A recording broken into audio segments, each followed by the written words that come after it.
entered. My mathematics is not, I'm no maths genius, but I don't think that's 19 of them out there.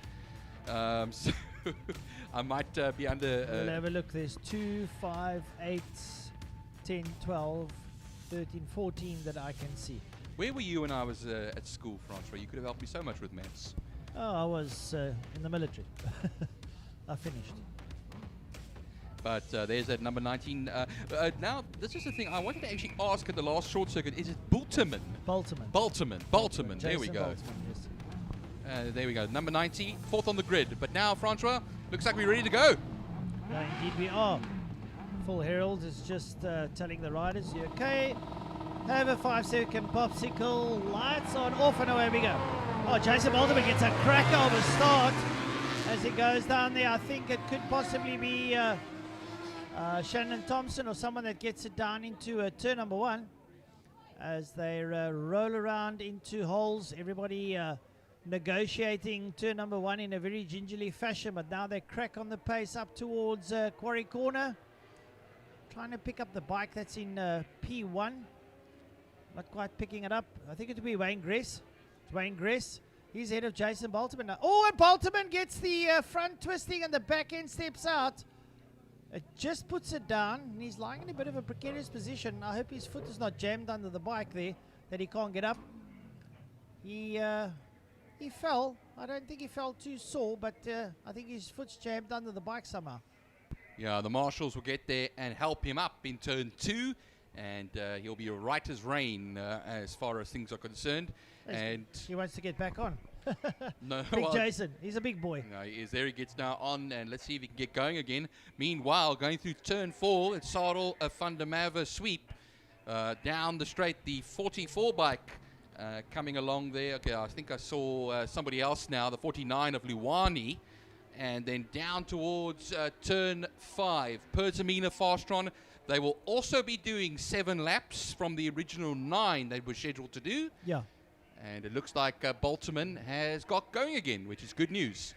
Yeah, I just think Jason just caught a little bit of a wet patch. The front went, the back end stepped out, and he just plonked it down. And I think it was a bit unexpected, quite frankly. And he would have seen it coming, to put it plainly. My eyes were deceiving me, Francois. It is the 44 of Mario Ferreira. And Willem Morris. That currently leads 2 BMWs leading the field now. Norman McFadden is into 3rd position ahead of Shandon Thompson. Willem Lowe coming up into 5th. And then John Kosterman on the 1100 Suzuki in 6th position. Not leading the classic bikes, he's 4th, but we have a whole lot of classic bikes leading.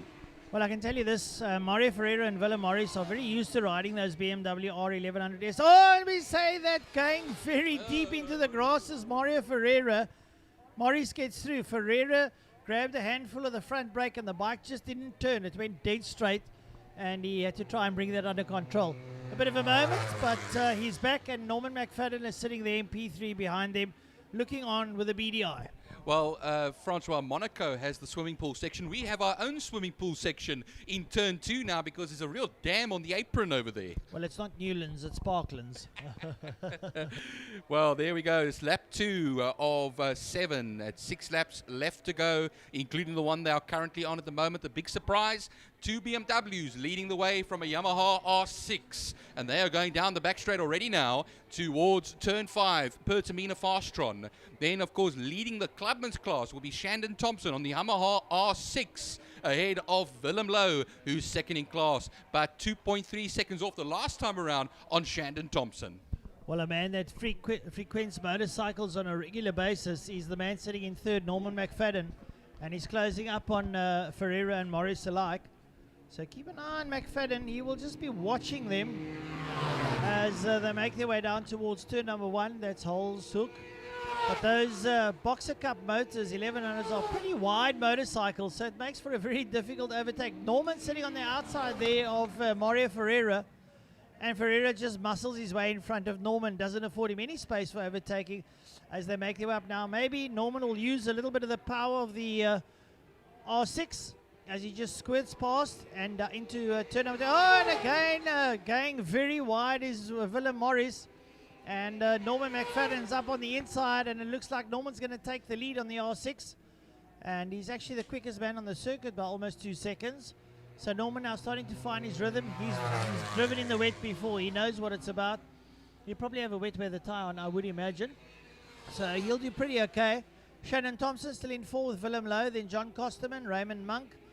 Sankela Liwani has dropped down the order to 8th, Dylan Anderson 9, and Jason Balterman down in 10, which is not too shabby after a little bit of an incident.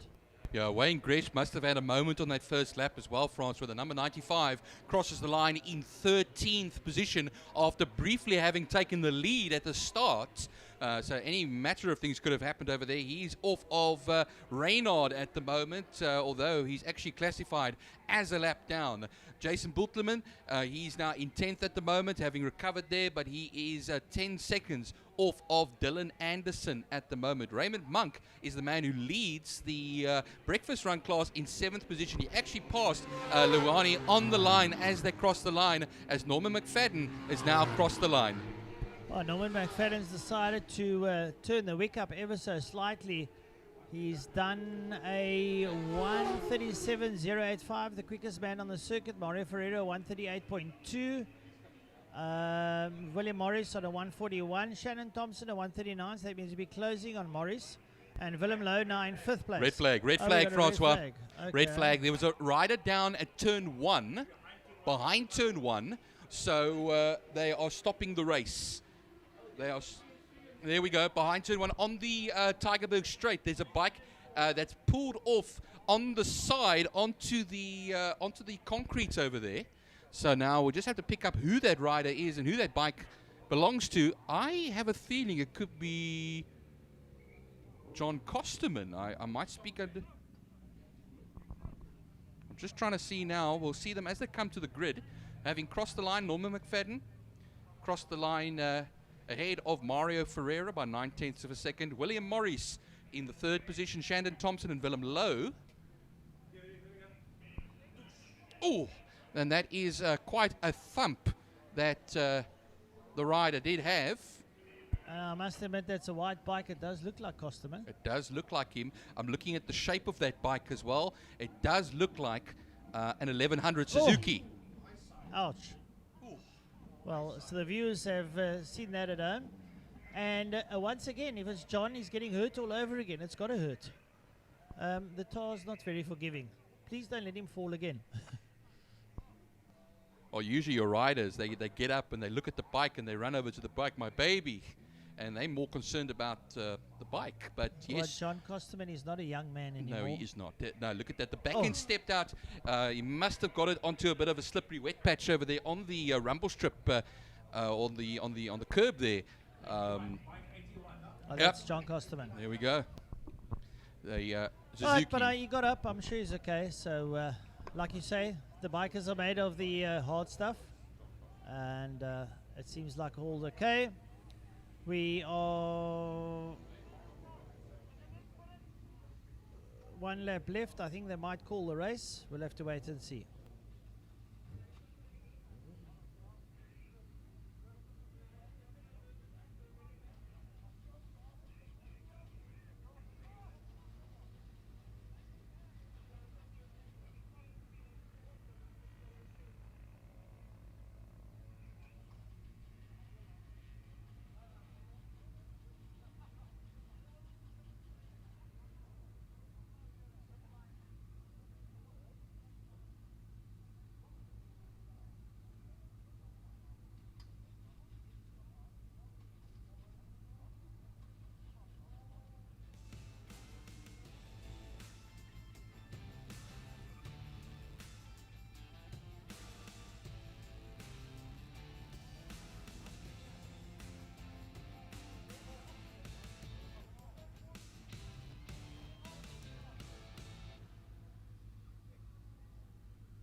Okay, folks, so the motorcycles on the grid, they're busy being rectified in terms of grid positions. We're just waiting for the track to be cleared, and, well, we might have 4 laps still to go. Be a little bit of a sprint, although I don't think anyone will be sprinting in this weather. But just having the track cleared up the Tygerberg Straight. And once that's sorted out, we'll be able to go racing once again.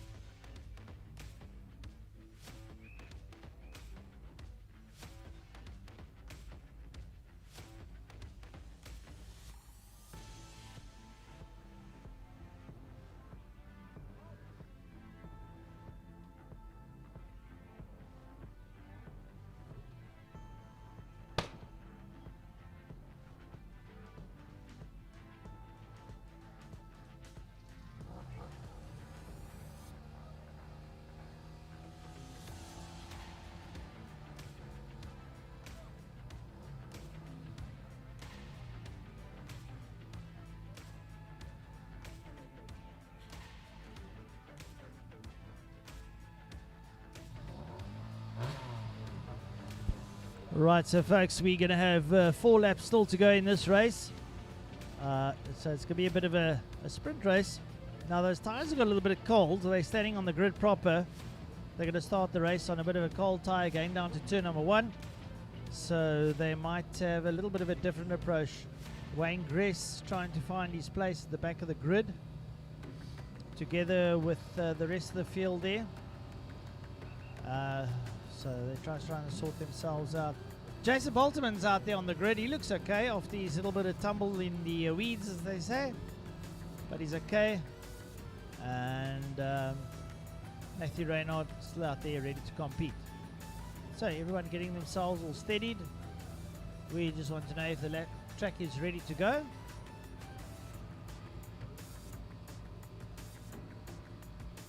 And they're all standing there waiting on tenterhooks.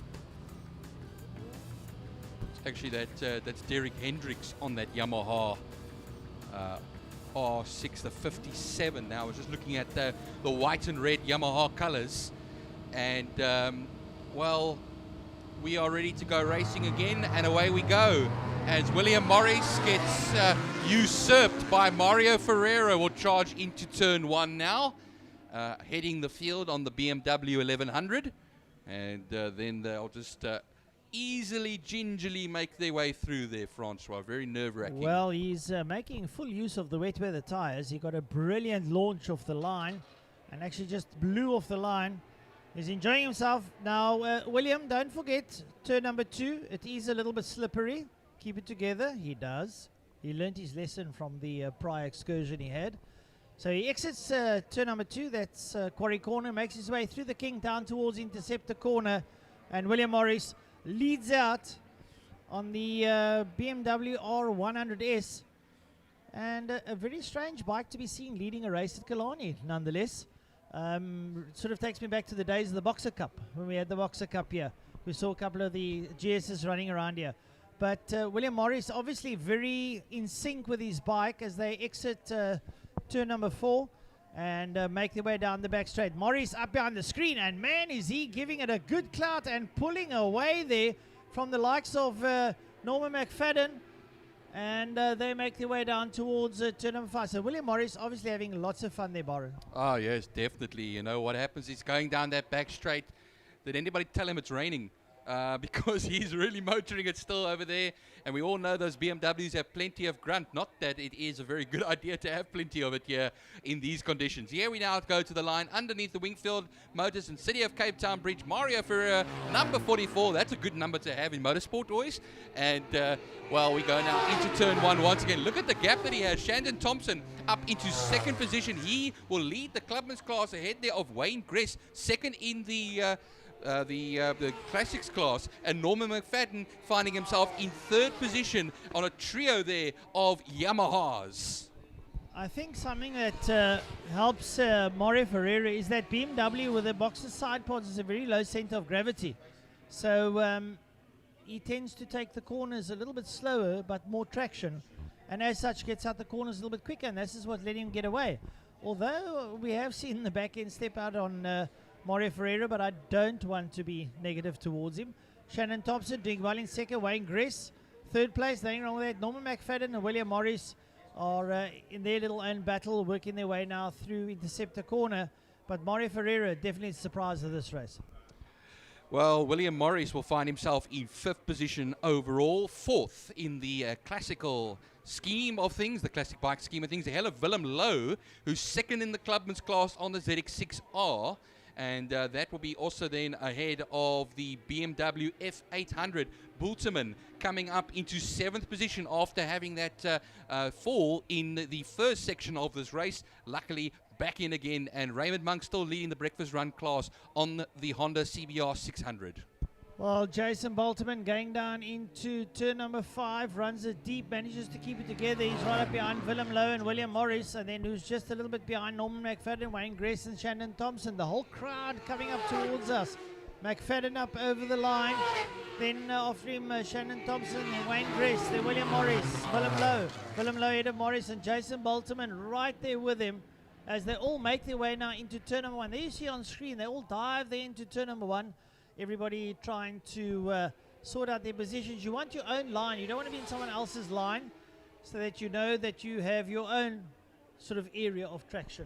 They're coming up to turn number 2. Once again, choose your lines wisely.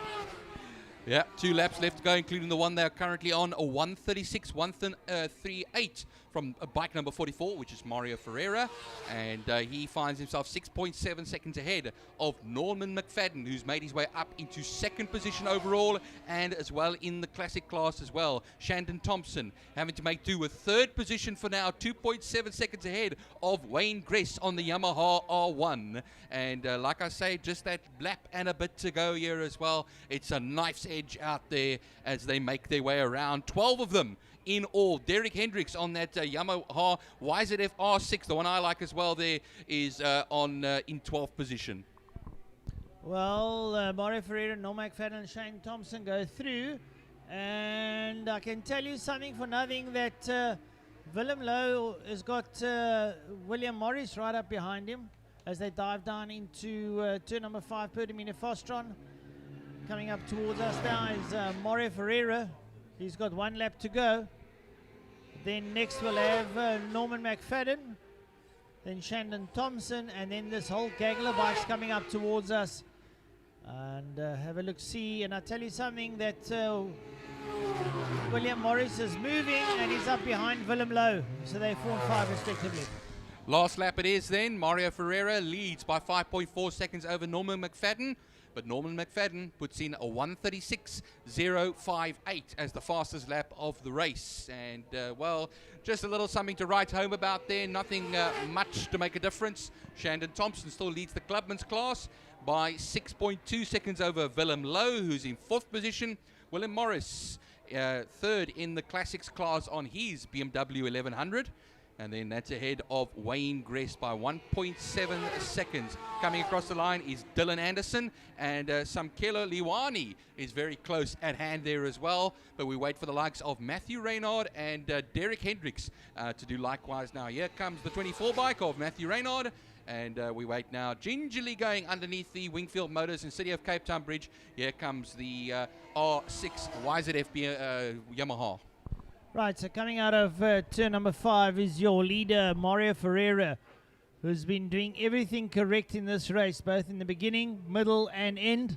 Even though he ran off once or twice, he's coming up towards the line. I reckon the checkered flag is beckoning. It is, and he's going to be very elated. He punches a hole in the sky, and rightly so. What a great ride from him. He's followed there by Norman McFadden, a veteran of Killarney, as he crosses the line. Next up should be Shannon Thompson. He'll lead out the Breakfast Club class. And Shannon over the line. And yeah, look at this for a turn. Oh, and yeah, up to race towards the line. Boom! And Willem Lowe gets ahead of William Morris with about probably a hundredth of a second. Just past him up over the line. He just saw the gap and took it. And even managed to run past turn 1 because he was just flying over the line. Yeah, I forgot he has to turn left again over here as well, but he just made it across the line there, like you said, Francois. So Willem Lowe and William Morris. Yep, well, here comes Raymond Monk, who wins the breakfast run class. And he'll be ahead there of Dylan Anderson. Here comes Anderson now, 9th place overall for him, and 2nd in the breakfast run class, the one of 2 that have finished this race. So only Raymond Monk and Dylan Anderson finishing in the breakfast run class. Michael Reifarth, Philip Rimmer and Keegan Vassafal not taking the restart. Here they come across the line now as well. Samkelo Luwani just off 0.8 of a second in the Clubman's class. He will then finish in 5th in the Clubman's class, 10th overall. Matthew Reynard will come through bike number 24. Should be. And then towards the line he will then run. And then Derek Hendricks running it now towards the line on the Yamaha. And he'll just power it over there surely and shortly to finish in 12th position and last of the classified runners. So that was the second of the bike races today that has been run. We should be moving on now to our Superbike race that will be coming up shortly.